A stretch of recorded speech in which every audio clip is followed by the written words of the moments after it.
আজকের এই গল্পটি শোনার পর আপনাদের আর কখনোই নিজেকে মূল্যহীন বা ছোট মনে হবে না। আমার হাতে একটা 500 টাকার নোট দেখতে পাচ্ছেন। এই টাকাটা কার কার প্রয়োজন? সবারই প্রয়োজন। এখন এই টাকাটা যদি আমি একটু দুমড়ে মুচকে দিই, এই টাকার মান কি সেম থাকবে? অবশ্যই সেমই থাকবে। এই টাকাটা যদি আমি পানির ভিতর ভিজিয়ে রাখি, কিছুক্ষণ পর যদি তুলে নিয়ে আসি, এই টাকার মান তো সেমই থাকবে, তাই না? অবশ্যই সেমই থাকবে। এই টাকাটা যদি আমি ময়লার ভিতর ফেলে রাখি 2 মিনিট, আমি যদি আবার তুলে নিয়ে আসি, সেই টাকার মান তো সেমই থাকবে, তাই না? এক্স্যাক্টলি আমাদের জীবনটাও এরকম। আপনাকে কেউ বাজে কথা বলছে, খারাপ কথা বলছে, কটূক্তি করছে, তুমি পারবা না, তোমার দ্বারা কিছু হবে না, তুমি কিছু করতে পারবা না। আপনি ঠিক একবার টাকার এই কথাটা চিন্তা করেন।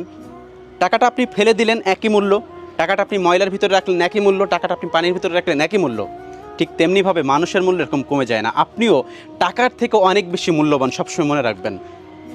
টাকার থেকে আপনি অনেক বেশি মূল্যবান। যে মানুষগুলো বাজে কথা বলছে, কটূক্তি করছে, সেই মানুষগুলো জীবনে কিছু অ্যাচিভ করতে পারে নাই, এই জন্যই আপনাকে এনে সমালোচনা করছে। এগুলোকে জাস্ট ভুলে যান।